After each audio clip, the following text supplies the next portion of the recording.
Hello everybody! Magandang araw. Ngayon ay tuturuan ko kayo kung paano i-verify ang GCash account ngayong 2025. So pumunta ka lang sa iyong App Store or Play Store at syempre, kailangan mong i-update ang iyong application. Pagkatapos niyan ay buksan ito at ilagay ang iyong phone number.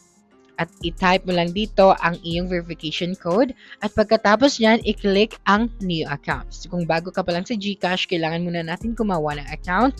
Now, kailangan mo lang dito ilagay lahat ng detalye about yourself. So, kailangan natin ilagay dito ang ating birth date.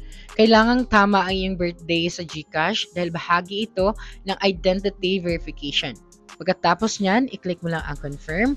Ngayon, dito naman sa personal information, kailangan mo lang ilagay ang iyong first name, your middle name, at kung wala ka namang middle name, kailangan mo lang i-check ang box na ito at ilagay ang iyong last name. Ngayon, dito naman sa iyong email, kailangan mo lang i-type ang iyong email at ang iyong nationality. Dito naman sa main source of funds, so i-click lang natin ang allowance. And then sa iyong current address, kailangan mo lang i-type dito ang iyong province. Okay? At iba pang detalye. Ngayon sa house number and street address, kailangan mo lang i-type dito again. At sa permanent address naman, kung same lang ito sa iyong current address, so i-click lang ang box. Pagkatapos yan, i-click ang next. Ngayon, kailangan mo lang itong i-confirm. Dito, kailangan mong gumawa ng 4-digit MPIN. So, i-type mo lang dito. Kailangan mo itong tandaan. At i-click ang agree and i-click ang confirm. Ngayon, mag-antay ka lang ng ilang segundo at gamitin ang PIN na iyon para mabuksan mo ang iyong GCash. So, may code na isa-send sa iyong account. I-type mo lang dito at i-click mo ang submit at mabubuksan mo na ang iyong GCash. Ngayon, i-click mo lang ang go to dashboard at makikita mo na dito ang iyong dashboard.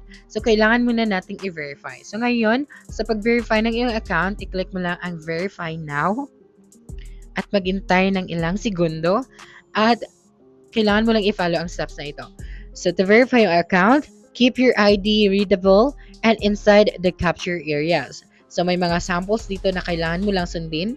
At saka, kailangan mong i-remove lahat ng facial accessories such as glasses or mask para naman ma-identify ng maayos ang iyong mukha. Pagkatapos yan, i-click mo lang ang verify now.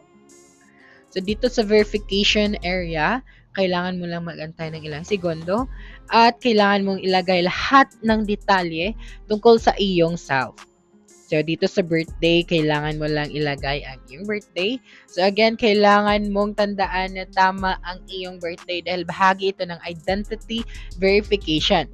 So, kung mali ito, maaaring mahirapan kang i-recover ang account mo kung mawawalan ka ng access o kung may security concern.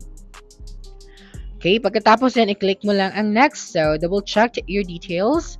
Pagkatapos yan, i-click ang next.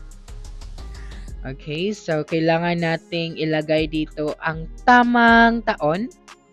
Kasi hindi lahat ay pwede sa GCash, lalo na yung mga underage. So, dito naman, kailangan mo lang i-select ang iyong government ID na gusto mong gamitin. So, para sa national ID, kailangan mo lang itong i-click at kailangan mong i-follow ang instruction. So, kailangan mo lang picturean ang iyong national ID, ang harap at likod ng iyong national ID. Ngayon, napaka-importanteng tandaan na kailangang malinaw ang national ID picture kapag ginagamit ito sa pag-verify ng account para mabasang mabuti ang impormasyon, para ma-match ang mukha sa iyong selfie, para sundin ang requirements ng Bangko Sentral. Kaya naman, sa madaling salita, malinaw na larawan ng ID, mabilis, maayos, at successful ang iyong verification.